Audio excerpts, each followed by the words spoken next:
Quer dizer que vocês não conseguiram a nota de vocês. Não acredito, tão fácil que estava a prova. Mas não se preocupe não. Como nós já fizemos a revisão da aula passada, vocês fizeram a prova, já viram como era que estava, e a prova de recuperação ela vem no mesmo estilo, você já sabe como é a pegada. Então, agora é só ficar atento à nossa aula, tá certo? Na tela para vocês, porque nós estamos aqui na aula de recuperação, aula de número 24. Que vai ser basicamente os mesmos assuntos que foram para a prova. Eu até coloquei as mesmas aulas que caiu na prova de vocês, para facilitar a vida de vocês. A gente começa pelas primeiras tentativas de construir a estrada de ferro.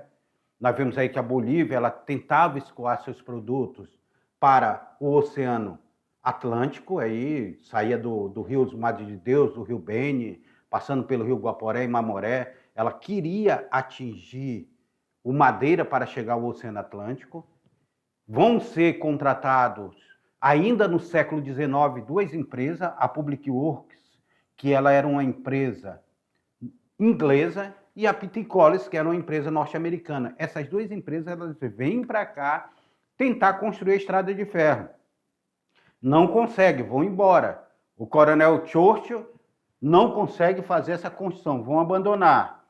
Vimos que teve uma guerra lá no Acre, uma guerra onde o Acre se torna por 3 vezes uma república independente, pela primeira vez, pela segunda vez e pela terceira vez, que também não dá certo.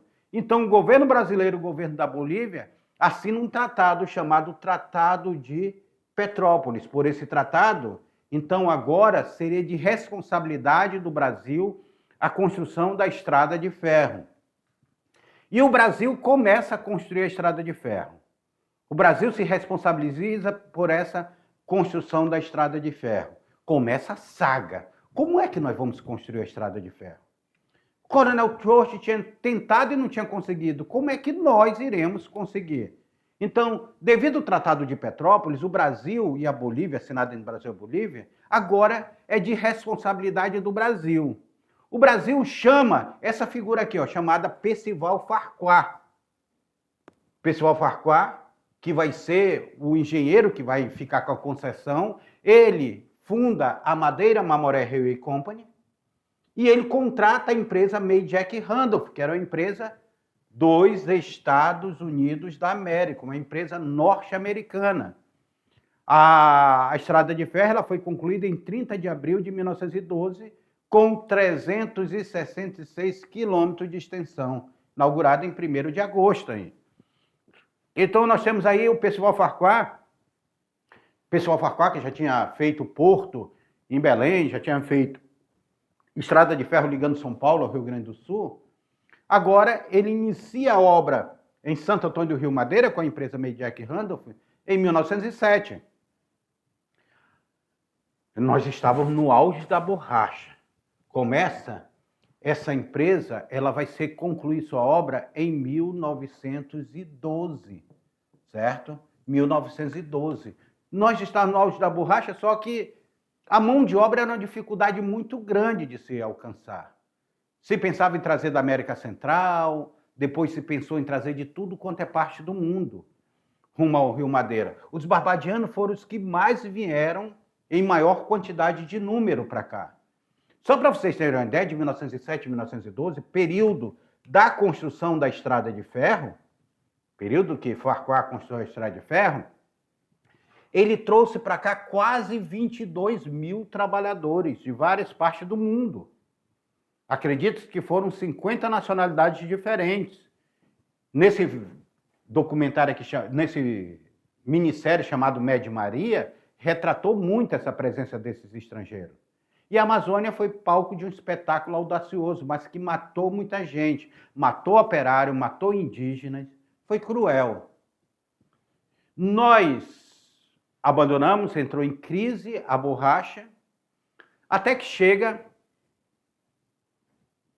1939. Em 1939, acontece uma guerra que ela teve caráter mundial. Começa a Alemanha invadindo ali países próximos dela, daqui a pouco a Alemanha se alia à Itália e que se alia ao Japão. E nós tínhamos o inglês Henry Wickman, ele tinha roubado as seringas e levado para plantar na Malásia. Essa plantação da Malásia, ela está em alto desenvolvimento lá na Malásia. Então está todo mundo comprando borracha da Malásia e ninguém está comprando mais borracha do Brasil. Parece a soja, não tem a soja? Ninguém compra mais dos Estados Unidos, todo mundo compra do Brasil e assim vai. Agora ninguém compra do Brasil, vai comprar dos Estados Unidos. E aí entra crise econômica, se você deixar de comprar de um lugar. Então, essa Malásia, ela vai ser tomada pelos japoneses. Aí, quando cai na mão dos japoneses, os norte-americanos vão ver a necessidade que o Brasil forneça a borracha para a guerra. Era necessário fornecer a borracha para a guerra. Meu pai, que foi soldado da borracha, nessa época ele tinha 21 anos e trabalhava nos seringais. Eu digo, será que meu pai tinha noção que ele estava extraindo borracha para ir para a guerra, virar só pneu de carro de guerra? Aí o presidente norte-americano e o presidente brasileiro, o Franklin Roosevelt e o Getúlio Vargas, eles vão assinar o que vai ser chamado de Acordo de Washington. Nós estamos no ano de 1942. E esse Acordo de Washington ele vai ser definitivo para o Brasil. Ele traz a siderurgia nacional e o Brasil passa a reativar os seringais da Amazônia com o apoio do governo norte-americano. É o governo norte-americano que vai financiar esse acordo. Aí, os seringais da Amazônia são reativados. Getúlio Vargas traz nordestinos para cá para resolver o problema da seca e resolver o problema de populacional da Amazônia. A Amazônia ela vai ser um palco pela procura desse produto pelos Estados Unidos, mas por um período curto, só um período de guerra, basicamente. É criado toda uma estrutura, bancos, é criado sistema de saúde, é criado sistema de transporte, é criado todo um sistema para dar o apoio a essa borracha que estava sendo extraída da Amazônia. E para cá é recrutado um soldado diferenciado. Ele está na guerra, mas não está na guerra ao mesmo tempo, chamado soldado da borracha. Só que esse soldado da borracha, muitos deles saíram achando que iam por fronte. Entravam nos navios e vinham bater na Amazônia. E aí eles perceberam que eles tinham sido vítimas de uma propaganda enganosa. Nós vivíamos no Brasil também uma ditadura. Havia uma democracia. Esses soldados eles tinham que aprender a extrair o látex e fazer as pelas de borracha. Tudo isso que ele recebeu, ele ficava devendo ainda. E o governo brasileiro não cumpriu a promessa de levar esse soldado de volta, não cumpriu a promessa de transformar em heróis, não cumpriu a promessa de eles terem uma aposentadoria militar. Esse soldado ele foi esquecido na Amazônia. Assim mesmo como a seringueira após a guerra, ela vai ser esquecida na Amazônia. É triste ver essa política do governo federal para a Amazônia. Em 1943, também nesse período do segundo ciclo da borracha, é criado o Território Federal do Guaporé. Quem cria o Território Federal do Guaporé? Getúlio Dornelles Vargas. Getúlio Vargas, que esteve aqui em 1940, ele sai daqui impressionado com Porto Velho. Ele vem para cá com a Marcha para o Oeste, em 1940, e ele sai daqui com a Aloysio Ferreira, tinha impressionado ele, e ele sai daqui com um objetivo. Então, o Aloysio começa a pressionar, Guajará-Mirim impressiona também com abaixo-assinado, e eles criam um território federal pegando terras, tanto do Mato Grosso quanto do Amazonas. Eu quero lembrar vocês que Lábrea e Porto Velho pertenciam ao Amazonas. Alto Madeira, que é Santo Antônio aqui, e Guajará-Mirim pertenciam ao Mato Grosso. São esses 4 municípios que são criados o território federal do Guaporé. Só que esse território federal do Guaporé, depois, o Alto Madeira vai desaparecer e Lábrea vai ser devolvida para o Amazonas. Fica só Porto Velho e Guajará-Mirim. Ou seja, Porto Velho, que era do Amazonas, e Guajará-Mirim, que era do Mato Grosso. O território federal do Guaporé se forma com esses dois municípios. Juscelino Kubitschek esteve aqui no território, é ele que vai aqui abrir a BR-364, é ele que transforma o território federal do Guaporé em território federal de Rondônia. Juscelino Kubitschek tem uma participação grande aqui. E aí cria-se o estado de Rondônia. Do território nós passamos para o estado. Como é que se cria o estado de Rondônia? A gente observa o alicerce de criação do estado de Rondônia. Qual é o alicerce de criação do estado de Rondônia? Primeiro, ele foi território federal, ele precisava de estrutura para crescer. Quem foi o primeiro governador do estado de Rondônia? Quais são os símbolos do estado de Rondônia? E os municípios, como foram criados no estado de Rondônia?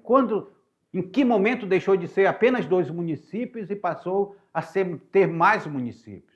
Tudo isso está relacionado também com o processo de colonização. Porque a gente observa o alicerce do estado de Rondônia. Quando a gente passa para observar o alicerce do estado de Rondônia, nós vamos ver que em 43 nós temos a criação do território do Guaporé. É o primeiro momento. Em 56, o território passa a ser chamado Rondônia, em homenagem a Rondon. Em 70, começa um processo de migração. Aí eu chamo a atenção para vocês. Começa tanto esse processo de migração, quanto a abertura da BR-364 e a colonização. Projeto de assentamento dirigido, projeto de integração e colonização. Rondônia começa a crescer e começa a ter uma necessidade de maior estrutura, uma estrutura mais independente, que não fosse tanto ligada ao governo federal. Então, aí nós temos Jorge Teixeira de Oliveira, que era prefeito de Manaus, vai ser prefeito de Manaus de 73, aí a 79. Ele vem para Porto Velho para se tornar o último governador. Olha aí, Jorge Teixeira de Oliveira.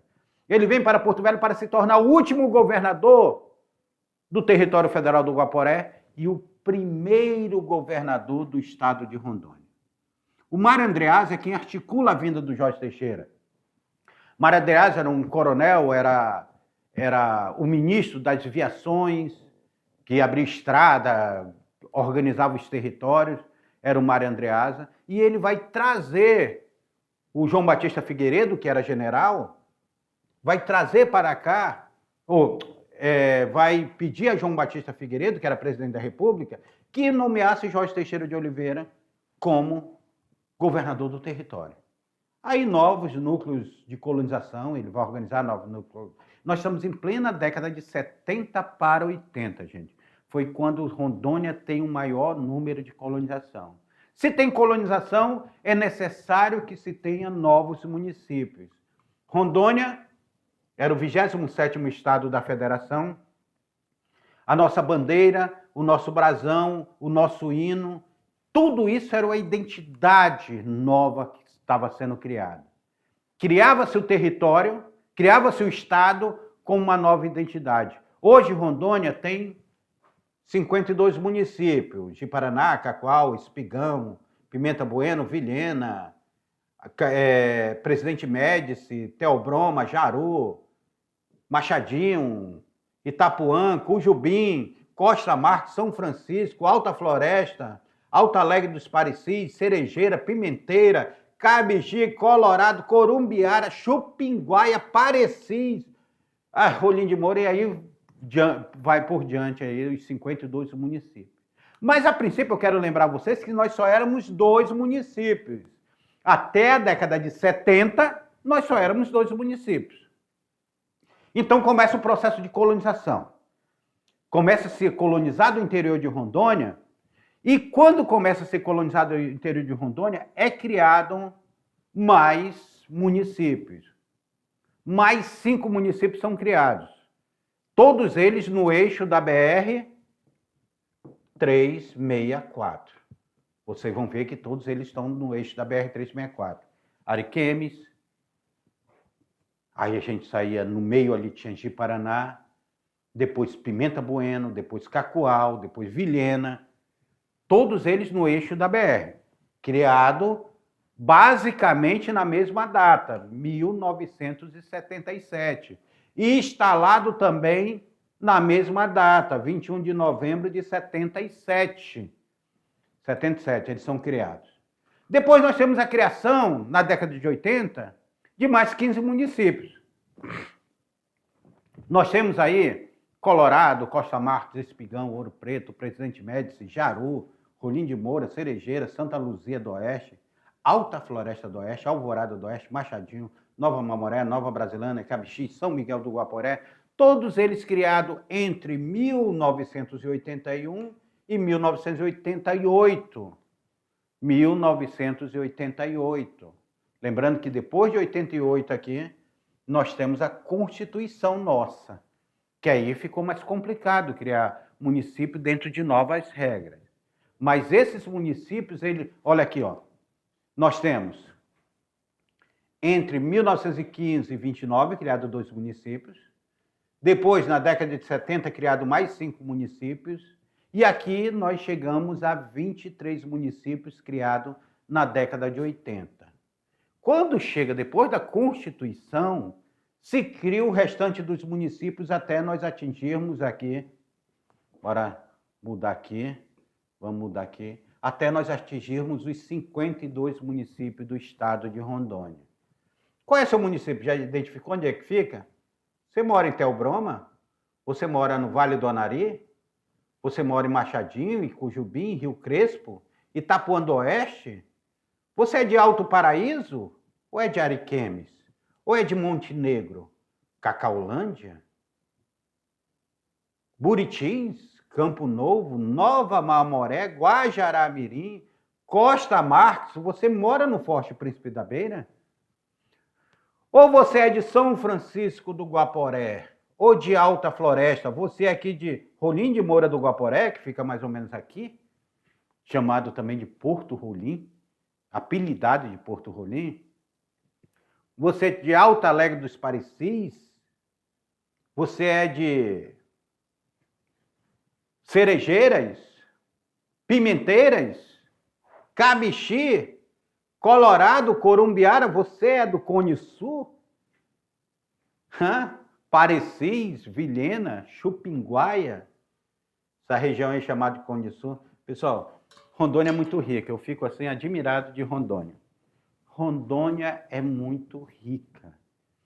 E vocês tiveram essa oportunidade, fazendo agora a recuperação, mas tiveram a oportunidade de conhecer um pouco, só um pouco, não foi tudo não, porque não precisava a gente dobrar as aulas para a gente ter um pouco mais de conhecimento e sem conhecer tudo ainda de Rondônia, porque tem muito mais história. O nosso estado é riquíssimo em história. E a nossa história não está desprendida da história do Brasil e da história do mundo. O que aconteceu lá estava acontecendo aqui. Boa prova para vocês, com tranquilidade. Recupere essa nota. Até o ano que vem.